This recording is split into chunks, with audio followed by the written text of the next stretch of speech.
Hello, Capricorn. Welcome to Catalyst Energies and welcome to your new moon astrology forecast. We're looking at the new moon in Aquarius that's scheduled for February 1st, 2022. So welcome back, everyone, and welcome if you're new to this channel or new to this series. And a special welcome and shout out to my patrons on Subscribestar. You guys are awesome, and I really appreciate your investment not only in my work, but also in yourself. So this report is for Capricorn Rising, Capricorn Moon, and Capricorn Sun. We are going to be looking at the new moon and the major themes leading up to the full moon in Leo. And for the Capricorn, we are talking about the realm of resources, which of course is an area that is probably not unfamiliar with the average Capricorn person, because it is the world of resources, the materium that the Capricorn person is able to make sense of the world, works with those, expresses themselves. All of those things are very much related to the Capricorn person, because it is, there is an inherent ambition there with the Capricorn, and a seriousness, but also lots of goals and fearlessness there with the Capricorn person. And so working with resources is very much how things get done. So this is not going to be unfamiliar. What it will allow for is an opportunity for Capricorn people to set intentions of personal growth and revelation and evolution in some ways over this next lunar cycle, the 1st of February, to really allow the world around them and, what they embody, what is considered an asset or a resource to them. And this can be any kind of asset or resource, energetic or financial, your house, your land, your job, your actual body, your genetic code, your ancestral like lineage and traditions. That can be a second house thing. Your literal bank account, your literal currency in your bank account, your anything that is an asset that you own, or that you believe to own, right? That is yours to use. This is all second house, and the ability to track the shifts in those aspects in a way that allows you to then make reasonable predictions. Capricorn, this is where you want to set intentions of growth and development with this new moon, because it's in your second house. Now, your ruler, right, the planetary ruler here for Capricorn people is Saturn, which is also here in the second house. So there's also been this very firm planting of authority and stability in the area of your resources as well. So you may have been highly conservative and holding on to resources in some ways. Perhaps you have been, standing in a very strong, almost unyielding position within, these resources when it comes, in terms of maybe your job, right? Maybe you are the boss, or maybe it does have more to do with your, the flow of those resources. And with Saturn involved, it's the lack of flow. In fact, it's the stability. It's a fortress. And so this is for the Capricorn person especially, this is providing a lot of stability in this realm in terms of what is yours, and being very, having a strong authority and almost binding aspect about that, but also very powerful, very secure. And an incredible ability to manage this come this new moon. So the being conjunct with Saturn. So it just being totally tapped into the social environment as your resource, Capricorn, and being able to track it, being able to track the resources that are yours and around you in order to make reasonable forecasts about how things are going to change. Just like using a barometer to measure the change in pressure will allow you to make forecasts about the weather, right? And the weather impacts what we do and, how to plan for things. So it's going to be in the realm of the resources. Now, Capricorn, you are also about to be very much freed, like down to your very essence of your personhood, right? You have Venus and Mars are now in Capricorn. They're going to meet each other at the full moon, which is on the 16th of February. We'll look at that chart in a little bit. And You also have Mercury that just came into your first house. Pluto is still here. They're all going to be making some sort of connection either with Uranus or the North Node in Taurus. They're both in your fifth house, right? This is about your joy and your passion and your pleasure and your confidence and how you express yourself. And it hasn't been exactly a very stable place because the stability of fixed Earth is kind of a prereq for being able to tap into your passion or your joy or your thrill or your pleasure, right? Romance and dating. This is all fifth house stuff.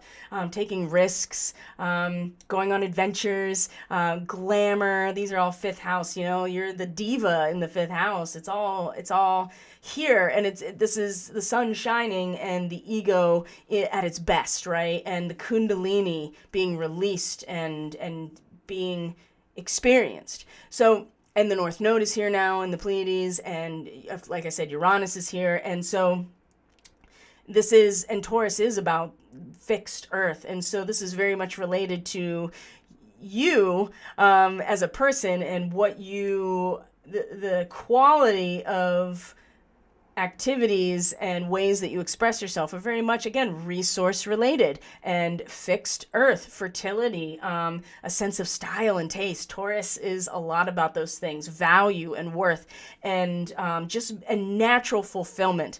So there hasn't been a lot of stability, but Uranus is ruling this new moon. And so you also see that there is a connection on the new moon with Black Moon Lilith in your seventh house, with Venus in your first house.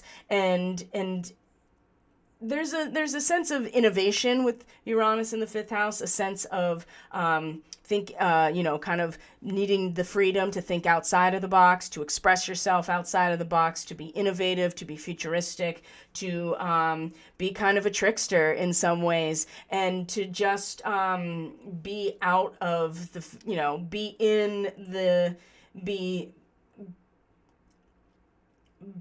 in the third eye, be in the wormhole, so to speak, right? To be out of, you're not in the materium, you are the energy that flows throughout the materium, right? Or you're the energy that moves throughout the medium, right? That's a lot of what Aquarius is, because Aquarius is the water bearer. You have the water in the vessel. The vessel is holding, the social environment holds the essence of the emotional and spiritual connection. It comes in the form of this vessel. So, but Uranus is like I said, it's innovative, it's futuristic, it's something beyond the materium, but very much still part of existence. And it can be, it's kind of like, a lot of glitching of the matrix has been happening with the Uranus in Taurus. And so I think it's been a struggle to really, tap into some sort of creative flow as in your personhood during this time. But there's something about really the work that you're doing on yourself, the work that is being supported with all of this energy in Capricorn, the first house, especially with Venus. There's so much there's like this mature and this grandmother aspect now. There's been an inventory, and now Venus is direct at this point and is ready to start pulling in actively that which is needed to create new things, right? She is actively embodying that which she wants to create, or that which is valuable, right, to her, inherently worthy, and wants to support it and envelop it. That's, Venus ruling Taurus. So there is a sense of adventure to go into the unknown for Capricorn about themselves that is also going to be very much supported by an embracing of this lack of stability in the material asset related world, because it's allowing for the Capricorn person to maybe consider totally new concepts, or to be free to express oneself in a way that maybe is very unconventional, right? While Venus is very sensitive and mature and graceful about, you know, what is what your self-worth and value is, and to really go into the underlying mechanisms of all that. So when Venus and Mars come together at the time of the full moon on the 16th, at the same time as the full moon, wait till you see it. I mean, this is such a release moment for Capricorn, like a real release. And so looking at the new moon as you are setting intention around, all right, I want to be able to develop this type of equipment or sensitivity or instrumentation in the world around me to measure what is happening, to make sure that I'm not going to be overwhelmed or feel overwhelmed or feel like there's too much on my plate resource-wise that I'm responsible to. Now this comes into play because Black Moon Lilith she's in Cancer right now, will be in a sextile to Uranus, will be in opposition to Venus. And so this does feel like, Lilith, demands to be heard no matter what.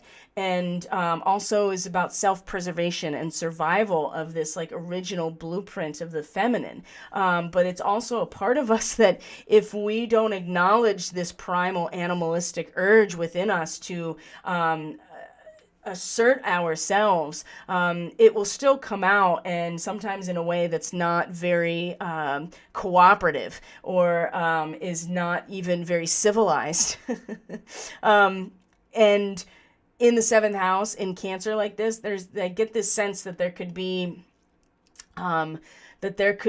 some things that come up that are deep aspects about who you are in relationship. This is where the freedom thing, I think, is really going to come from, because there are things about previous relationships or binding agreements and the person you've been that really needs to come out and in some way be deconditioned by humor or clowning or something. And you may find that somebody's poking at you, or you may find that your feelings are being hurt by somebody. And if you can really align with this much more like grandmotherly aspect of Venus within you as a person, separate from the person you become when you're in a relationship of some point or some type, you may find again that your feelings might get hurt, or you may hurt other people's feelings, and that's not the intention. And you can actually learn a lot from finding the balance here as well. You still want to feel into this, right? You don't want to be so like wrapped up in what's best for everybody in your identity, Capricorn, that you don't allow yourself to have feelings about your relationships and who you are and how they've made you feel, right? And it'll be tense, but it's important to find the balance. And part of this is Uranus. Uranus, again, unconventional, giving you freedom, giving you a sense of, confidence, or unconventional ways of expressing yourself, or taking an adventure that's possibly maybe something you've never done before, right? Completely off the grid. And with the North Node also here, and making all these connections over the next 2 weeks to Mercury in retrograde, Mercury direct, Pluto trining all of this. There is something very powerful, Capricorn, about getting in touch with what makes your juices flow just for you. Now, Chiron is going to be involved throughout this time as well, and it's in the area of your personal life, your marriage, your home and family, your inner life and your self-esteem and your root system. That is where where Capricorn is really having the most struggle in terms of shame and guilt and inner child and victim savior narrative wounding, right? The Chiron wounds of the wounded healer are being expressed in very deep emotional places that have to do with the places in our lives and the situations where we really developed our character emotionally, and where we still do. And so I think Capricorn, for the most part, with Chiron and Aries, it's just been very difficult to allow the root system to fully grow and expand and get strong, because keep getting transplanted, keep getting moved around emotionally, or you keep getting moved around emotionally, and so you keep getting transplanted, and you never get a chance to really let those roots like really drop in. And this is impacted, whenever the moon comes around and meets Chiron, whenever there's any type of connection with other signs coming into Chiron that will activate it. But the big one is that Mars in your first house is going to come into a square with Chiron during this time, during this window of new moon to full moon. So that is, as long, it, you may find yourself really battling yourself in that situation. Mars rules Aries, okay? But it's exalted in Capricorn. So there's still there's this, warrior energy that is really acting on your behalf, and is in alignment, and is seeking to be in alignment with the universe. And that square to Chiron right there is just going to be, is going to bring out very, and be aligned and to trust, right? I think that there's going to be this battle for Capricorn during this time of really trusting yourself, and to lean into the discomfort of what is going to be this square with Mars here in your first house and Chiron. So expect to have some emotional challenges, but also and some wounding coming back up again, especially if you act on act in some way on your own behalf to reach across the barrier and trust something or someone, right? The wounds, emotionally from the past, or whatever situation that Chiron represents for you, will come up. It'll flare up and it'll really test. But you have Mars there, right? And then Mars comes and meets Venus at the full moon. And as we're going to let's look at that now, actually. Venus at the full moon, and there's finally a release. There's a release that is on, the energy of Venus and Mars coming together. It's like their urge to be together is so strong that it actually is like what releases them from their prison. It's very powerful. And this is why I say, Capricorn, you will be free. You will be free coming into this, full moon in Leo that is incredible. Like I said, completely like all this galactic, where are we at here? Hold on. There we go. All of this really galactic and starseed, energy that has, having to do with this. Look at this grand square that we're looking at here, not only with the full moon in Leo. This is the Atlantean galactic degree. We have the sun at Aquarius, which is also Orion. It's also Pleiadian degree. It is the natal moon of the United States as well. So again, you have Mercury now by this time in your second house, like the mind being very focused on the resources and using the mental realm to really organize resources and to become more aware of your mind and your mental sphere as a resource as well. But it's really going to be,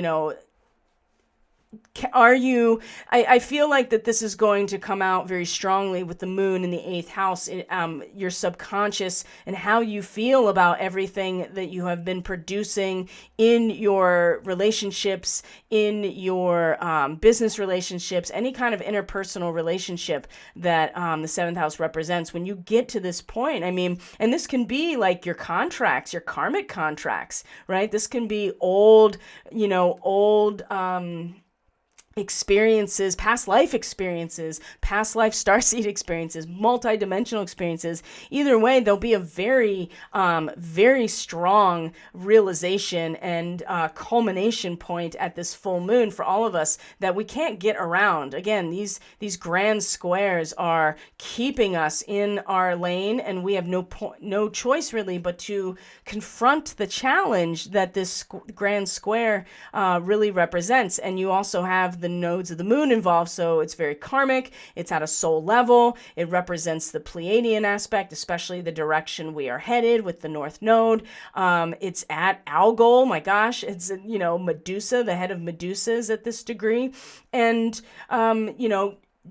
have you. 28 degrees of Aquarius is, a tree that has been knocked over and sawed up, right? It's in preparation for when you're going to need it. It's the capacity to store energy.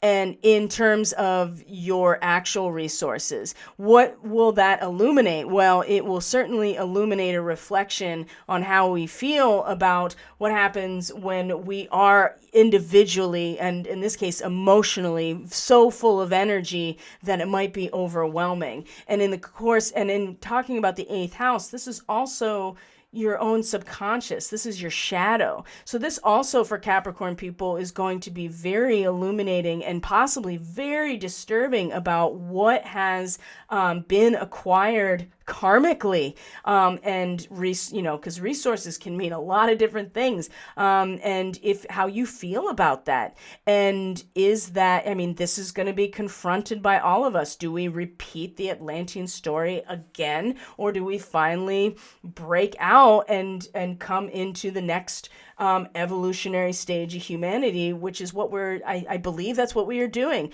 And Capricorn people, they've been going through such a huge overhaul in the last how many years, and to finally come to this moment of release in your very personhood, and then to have this grand square, not only in these resource areas, but also too in who you are and the social environment that you are part of as well. And so you're inseparable from that. And there's something very important here. And you can see even Jupiter now is involved and is in a sextile to Uranus at the same time. And Lilith and Saturn are in a trine, in an air trine. So, and Pluto is with, the North Node pretty much. They're like a degree away. So Capricorn, let's just wrap it up here for you, because I feel like that ultimately we are looking at the way that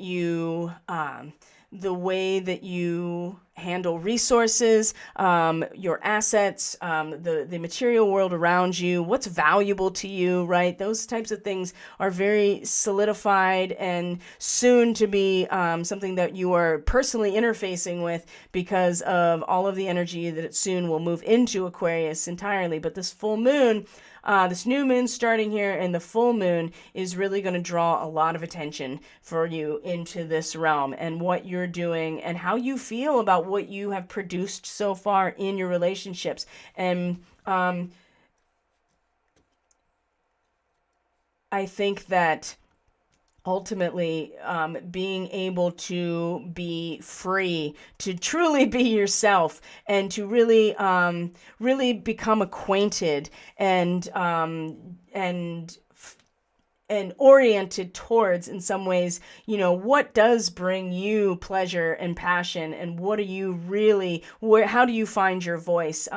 Where do you find your joy in life and your thrill and your adventure? I think that if you're willing to put your attention in those areas, it's really, I think it'll assist not only in this transformation and release from old parts of who you've been. I also think that it's going to be instrumental in how you address this grand square, just like the rest of us are going to do. So Capricorn, I think that's going to do it for this particular report. So thank you so much for being here. I truly appreciate each and every one of you. If you are interested in a reading or energy work or to get more information, everything you need is in the description box below. And you also are going to be able to get on my email list if you go to catalystenergies.net, also listed in the description box below. And you can hang out at the end of this video and either get a link to another astrology video that you may find useful, and certainly to see how you can support this work on Subscribestar. Love you guys. I'll see you on the next video, Capricorn. Until then, take care of yourself. Bye.